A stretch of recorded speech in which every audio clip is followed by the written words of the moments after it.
राष्ट्रीय जनता दल, जिसे देश में मंदिर होना मानसिक गुलामी होने का प्रतीक नजर आता है। राजनीतिक दल को किसी धर्म को लेकर के एक दूसरे धर्म को संतुष्ट करने के हिंदुओं पर इस तरह का धार्मिक बयान देना ये सही है कि राम मंदिर बनने में उनका योगदान। मुसलमानों ने ज्यादा विरोध नहीं किया है मंदिर। जय हिंद दोस्तों, देश में राम मंदिर का 22 जनवरी को उद्घाटन है और राम नाम का जो गुंज है कई लोगों को रास नहीं आ रहा है। बता दें, विपक्ष की एक पार्टी है राष्ट्रीय जनता दल, जिसे देश में मंदिर होना मानसिक गुलामी होने का प्रतीक नजर आता है। वैसे तो आरजेडी के जितने भी बड़े प्रमुख सुप्रीमो हो वो सारे हिंदू ही हैं, लेकिन आखिर ये किस बात से को लेकर के मंदिर बनने पे इतना परेशान है। तो सावित्रीबाई फुले एक शिक्षिका थी, महिला, उनका जयंती दिवस है, उस पर इन्होंने एक प्रोग्राम रखा और प्रोग्राम के नाम पर एक पोस्टर बैनर छपाकर पटना में आरजेडी सुप्रीमो लालू यादव जी के आवास के आगे पोस्टर लगा दिया गया, जिसमें लिखा गया है, जब मंदिर की घंटी बजती है तो ये अंधभक्त और अशिक्षा के प्रति लोगों को प्रेरित करती है और मंदिर जो है ये मानसिक गुलामी को उत्पन्न करती है। और खासकर अगर हम बात करें सनातनियों को, तो भारतवर्ष जहां सनातन देश है और यहां 80% आबादी सनातन और हिंदू को मानने वाली है, फिर क्या उनके लिए ये वोट बैंक की राजनीति है? क्या आरजेडी इस बात को कह के राम मंदिर पर टिप्पणी करके, जो पूरे विश्व विख्यात राम मंदिर कई सौ साल केस के बाद जब सुप्रीम कोर्ट ने राम मंदिर के पक्ष में फैसला दिया, उसके बाद से विपक्षी दल वो कांग्रेस हो या आरजेडी हो, हमेशा से विपक्ष में बीजेपी को घेरती आ रही है और हिंदूवादी का पार्टी बताती है। वैसे देश में हिंदुओं की संख्या ज्यादा है। हमारे साथ जोशी भैया हैं, सिकटी विधानसभा के वर्तमान विधायक विजय कुमार मंडल जी, उनके सुपुत्र और युवा नेता हैं। अब बात करेंगे इनसे। और खासकर अभी अगर हिंदूवादी की बात की जाए तो भारतीय जनता पार्टी जिस तरह से बदनाम पूरे देश में, वैसे तो भारतीय जनता पार्टी कहती है हम राष्ट्रवाद को लेकर चलते हैं, लेकिन विपक्ष उसे किसी एक संगठन के नाम को बताती है। हमारे साथ जोशी भैया, इनसे इस बात पर चर्चा करेंगे। जो आरजेडी ने पोस्टर लगा के देश में मंदिर को मानसिक गुलामी का प्रतीक बताया है, क्या इस पे हिंदू को या पूरे देश के सनातन को टारगेट करने का जो प्रोपोगेंडा वो तैयार किया जा रहा है कि नहीं? देखिए, सबसे पहले मैं प्रेमराज जी आपके चैनल के माध्यम से अपने पूरे सिकटी विधानसभा वासियों को, साथ ही साथ पूरे देशवासियों को नए साल की बहुत बहुत शुभकामनाएं देता हूं।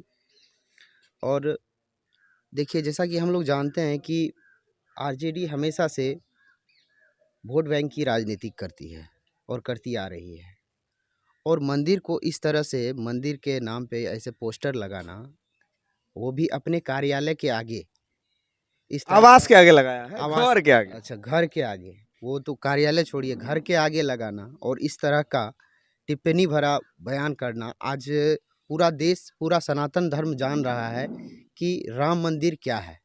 हम लोग समझ रहे हैं कि कितने लोगों ने, कितने हिंदुओं ने राम मंदिर बनने में उनका योगदान रहा है। तो इस तरह की टिप्पणी इस सनातन धर्म पे तो बिल्कुल भी नहीं करनी चाहिए।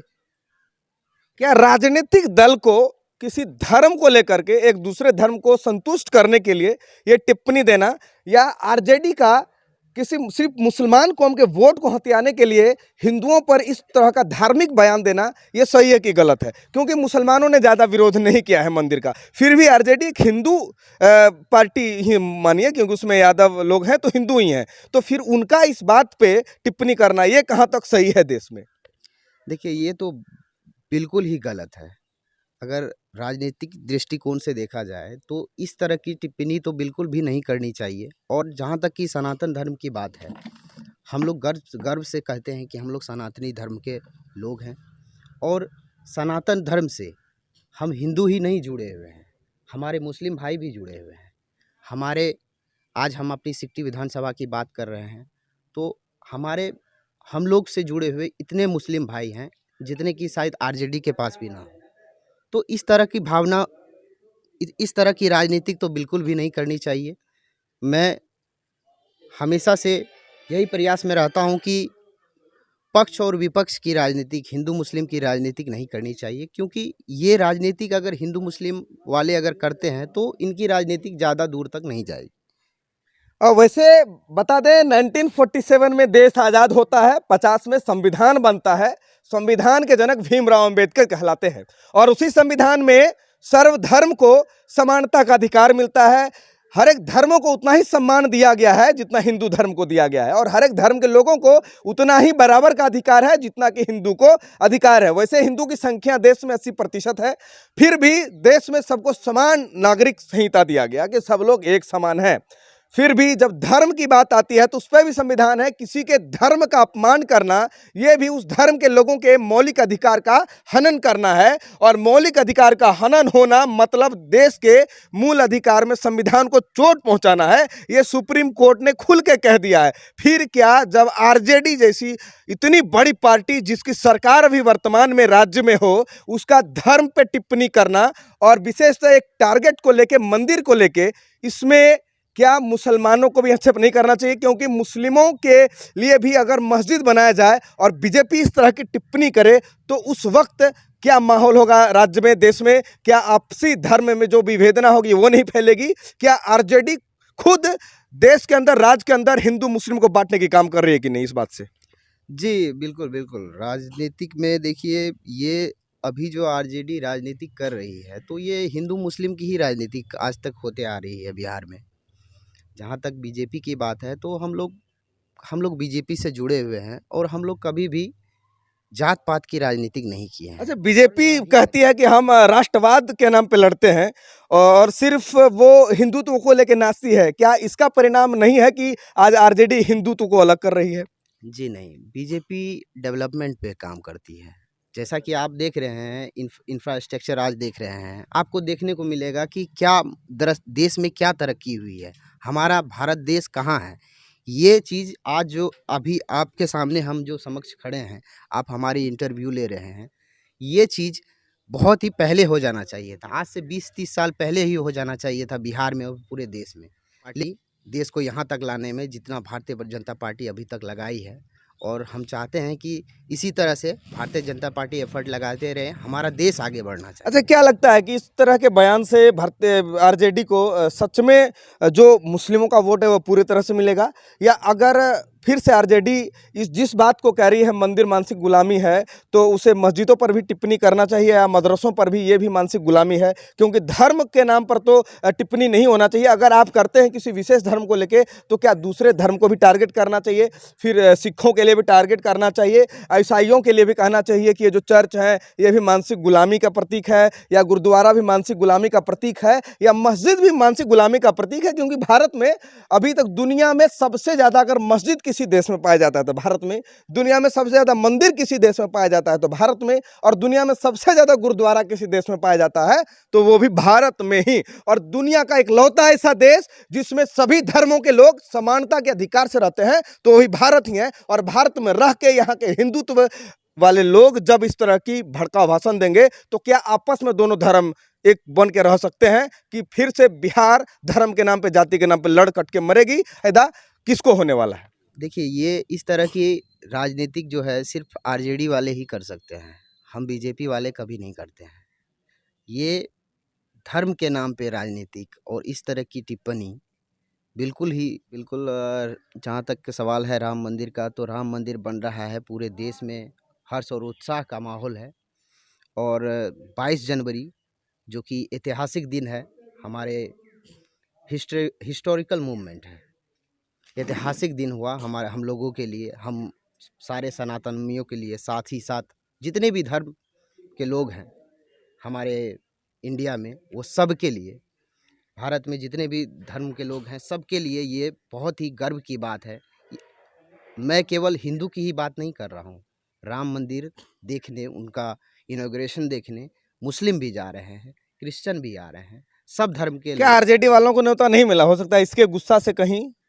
देखिए, क्योंकि अखिलेश यादव का एक बयान आया था जिसमें कहा था कि राम तो सबके हम सनातनी हैं, उन्होंने खुद एक्सेप्ट किया, बोला कि राम किसी को बुलाएंगे थोड़े ना, वो तो सब जिनके मन में है वो जाएंगे। जबकि अखिलेश यादव यूपी में विपक्ष में है, फिर भी उन्होंने इस बात का आपत्ति नहीं जताया कि उन्हें न्योता मिला कि नहीं, लेकिन फिर भी वो जाने को तैयार हैं। लेकिन बिहार वालों के जो बिहार में विपक्षी टीम है भारतीय जनता पार्टी की, कह दी जाए तो इस पोस्टर से मेरा एक पत्रकार होने के नाते मैं अगर एक टिप्पणी करूँ तो ये हिंदू विरोधी बात ही है, क्योंकि मेरा जो धर्म है वो भी सनातन है, मैं भी हिंदू हूँ। क्या इनके सर पे कुछ गिरा है कि हो सकता है खोपड़ घूम गया होगा? देखिए, इसमें तो मैं ये नहीं कह सकता कि इनके सर पे क्या गिरा है क्या नहीं गिरा है, लेकिन जहाँ तक बात है मंदिर में जाने के लिए किसी को ऐसा नहीं है कि रोका गया है। सब आ सकते हैं, सारे सनातन आ सकते हैं, सभी धर्म के लोग आ सकते हैं। क्या घंटी बजेगी तो उसे अंधविश्वास फैलेगा? क्या भारत के पीएम जो घंटी बजाकर मंदिरों में जाते हैं, या भारत के बड़े बड़े सुप्रीम कोर्ट के जज मंदिर में आके जाते हैं, उनका भी अंधभक्त होना और उनमें प्रकाश नहीं जलेगा इसलिए वो घंटी बजाकर जज बन गए? जी नहीं, देखिए घंटी बजाने का तात्पर्य ये होता है कि हमारे घंटी बजाने से नेगेटिव ऊर्जा खत्म होती है। और याद है, आप लोग को याद होगा कोरोना काल में भी हम लोगों ने बहुत सारे प्लेट वगैरह बजाया था, इससे नकारात्मक ऊर्जा दूर होती है। तो सही मायने में दूर हुआ।